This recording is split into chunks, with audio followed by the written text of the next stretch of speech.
Good morning. Today is Friday. It is the 26th day of Elul. Getting ready for the Shabbos before Rosh Hashanah. Shabbos Mevarchim. We bless the Rosh Hashanah, but we don't bless it. God blesses it. And it's a very special Shabbos indeed. We do say finished, we say the Tehillim and everything. So we continue today. We will complete the letter 17 of Igeret Hakodesh, the Alter Rebbe's letters in the Tanya. And this letter was discussing about the special place that we have here in this physical world. That although all of the righteous people, they're enjoying Gan Eden in heaven, and for thousands of years they're being there, and it says Talmidei Chachamim en lehem menucha. The righteous people, the Torah scholars, they have no rest, not in this world and not in the next world. Why?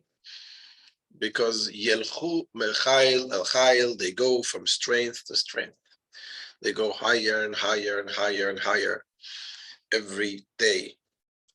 They reach higher levels because godliness is endless. It's the infinity. And therefore the levels in the Gan Eden, in heaven, in the Garden of Eden, what it's called, is there's no limits. So they keep going higher and higher. And yet, that's not the ultimate place where they want to be. They want to come down to this world. Why? After all, this world is so material and so coarse. So we explained in this chapter, the reason why they want to come down into this world is because the ultimate, the greatest level of godliness is revealed in this world. Because the beginning is connected with the end. Sof ma'aseh v'machashavat china. And in a way we can explain it, that we're talking about small and big. If you're talking about two things that are similar, close to one another, you can say, okay, this is big and this is small. But when you're talking about the infinity, when you're talking about the ultimate, the essence of Hashem, the greatest level of Gan Eden in the physical world is all the same. Because he's above everything. And this is why only in a place which is, only from a place which is godliness himself, the essence of Hashem, where there are no differences, only from there can be a physical entity that can feel itself separated from Hashem. So this is a concept we explained, and Alter Rebbe explains here that how do we reach to this level? This is one of the things, the special things about a tzedakah. Tzedakah is God's mitzvah. Why? Because everything what happens from Hashem is tzedakah, is charity. God is not bored. He doesn't need this world. We humans, we are social beings. We need something, we need somebody to entertain us. But Hashem himself, he's good. So everything what he has, what he does is tzedakah. The truth is that the same thing is also true about tzaddikim or Torah scholars. A Torah scholar lives his Torah life. And when a tzaddik only shares his thoughts, shares his teachings, that is also tzedakah. So the same thing, when we give tzedakah, when we give of ourselves, we are doing God's mitzvah. And ultimately, this Alter Rebbe explains the words that we quoted in the beginning of the chapter, the beginning of this letter, it says, Rechava mitzvascha me'od, that your mitzvah is very wide. Meaning, your mitzvah, God's mitzvah, which is the mitzvah of tzedakah, that's why it's called mitzvah, it's singular. That mitzvah is very wide. Being that this is the mitzvah that connects us to the very essence of Hashem, it opens a wide place of the godliness to come down upon us. And ultimately, this is revealed here in this world after the resurrection, when the coming of Mashiach. So let's look inside how the Alter Rebbe concludes this letter. Says the Alter Rebbe.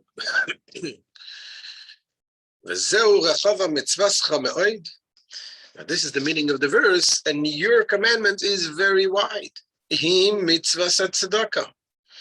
This is the mitzvah of tzedakah, the charity. Shikli v'shetach rachav me'od. This is a very wide vessel, a vessel of great volume. Leislabish ba'oras oirin seis v'avuchu. In which the radiance from the infinite Ein Sof will be invested. As it is written, his garment is tzedakah.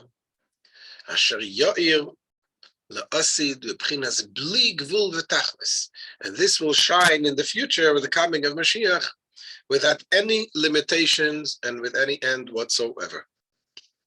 And that will be b'chesed chinam. That will be the ultimate chesed, the ultimate graciousness of Hashem, the kindness of Hashem. Beisarusa de lasata, which comes through an arousal from below. Zu anikris de Hashem.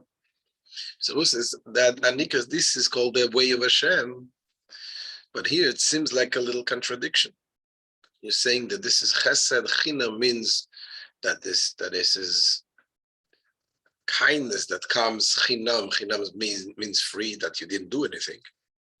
And yet it says it comes beisarusa de latata, which means with an arousal from below.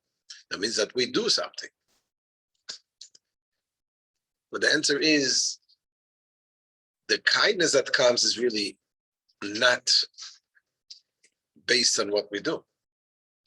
The awakening from below is like opening the gate. When we do something here, we just open up. Like it says, Pitchuli pitcho shel machat, ani eftach lachem pitcho shel olam. Hashem says to the people, to the Jewish people, you just open up a tiny little hole, like a needle's eye. You have to do that in the first part. I will open up to you a door like the door of the ulam, the hole in the temple. There was the doors that never opened up and never closed.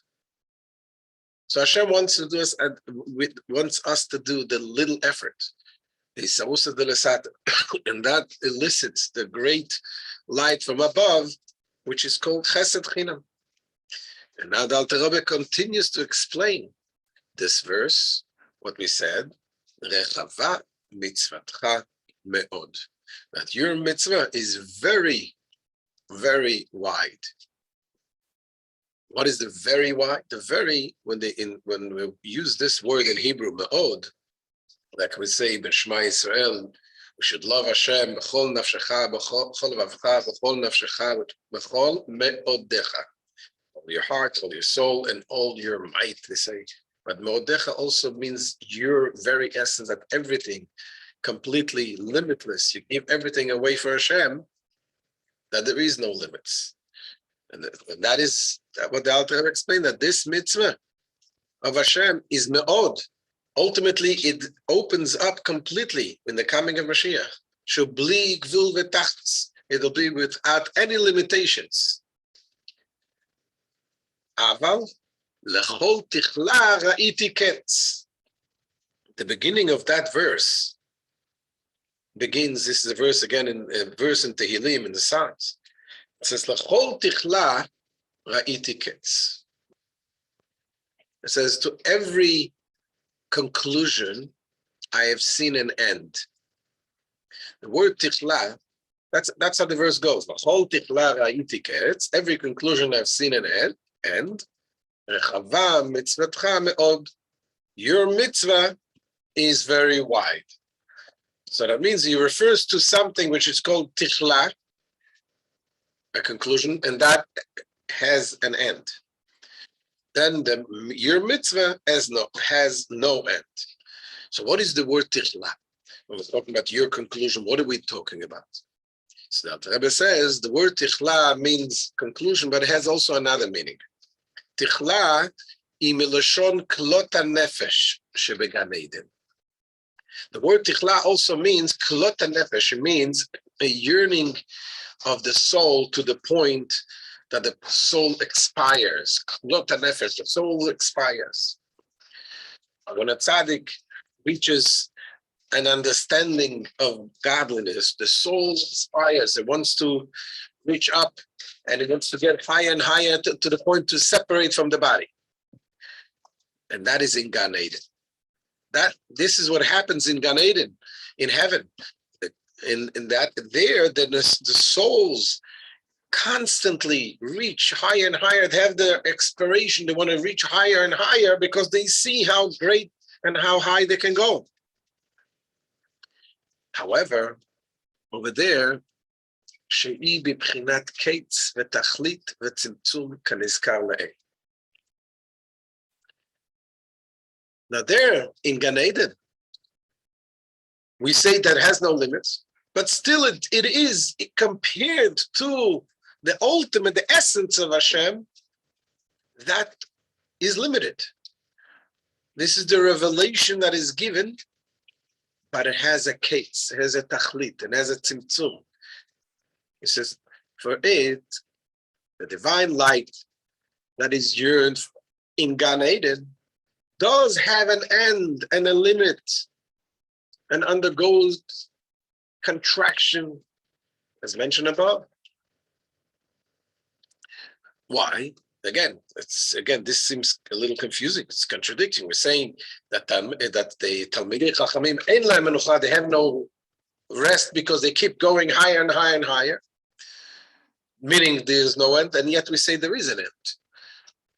But the answer is very simple. It has no end in the level of the revelation. How much godliness is revealed? There is no end. But the very fact that this godliness is a revealed godliness, that itself is the end, because comes after contraction of the essence of Hashem.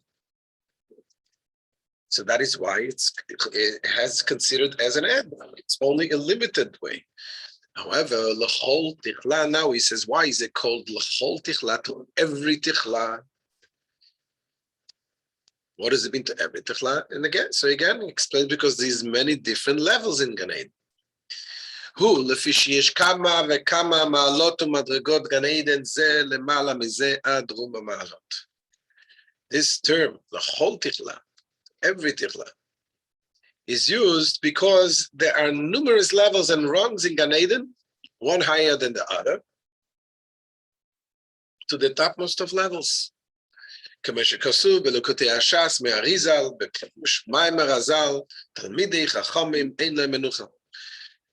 written in Likutei Hashas from the Rabbi Yitzchak from the Arizal, explaining the teachings of our sages, that the Talmidei Chachamim, the Torah scholars, they have no rest, not in this world and not in the world to come, not in the next world.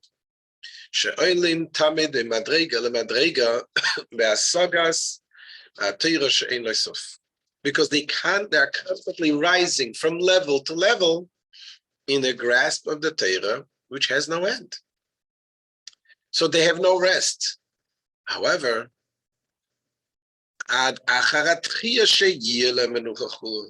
until after the resurrection, when they will have rest.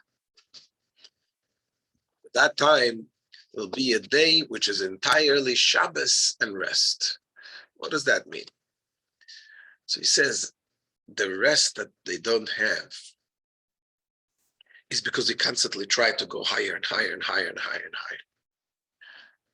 But when the essence of Hashem is revealed, in compared to the essence, there is no higher and there is no lower. Everything is the same. When such a powerful, intense light is revealed, there is rest, because everything is the same. There's no climbing higher there. So that's what's going to be when Mashiach comes. That level of godliness will be revealed, that this brings the rest, the peaceful and the rest that we have in us, the revelation of the ultimate level of Hashem. So this says also Shabbos, the concept of the idea of Shabbos. It says the day of Shabbos is the day of rest. So what does it mean, the day of rest? Resting from what? Of course, people go and say, oh, Shabbos, I have to rest. I have to go to sleep. I worked hard. I have to spend some time sleeping. But when you understand the concept, the meaning of the rest, true rest is because on Shabbos is revealed, it says there is a liyata olamot, the worlds are elevated to a higher level. And the rest comes from the fact that we reach the higher understanding, the deeper level, even though consciously you don't necessarily appreciate it, understand that and feel it, subconsciously it's there. It says even Shabbat. It says even a person who is simple person who usually during the week is not very careful with his wording, but on Shabbos he will not lie. Shabbos you feel something more.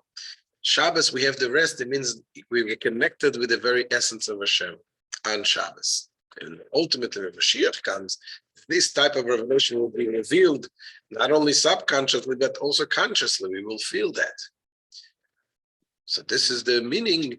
That's the conclusion of this letter. The Alter Rebbe says, well, this is the special thing of the tzedakah, which is God's mitzvah, which brings the ultimate charity that God gives us. And it's a chesed chinam, it's a kindness that Hashem gives us as a result that we trigger it through the tzedakah. He gives us this kindness, this giving of his very essence that will have the ultimate rest, will be completely connected with Hashem, with the coming of Mashiach, where the supper will be very soon, amen. And we should all have a good Shabbos. And we'll see you, God willing, on Sunday morning after Slichas and Parnei. It'll be probably a little bit later, around 9:30 Sunday morning. All the best. Good Shabbos. Don't forget to share this.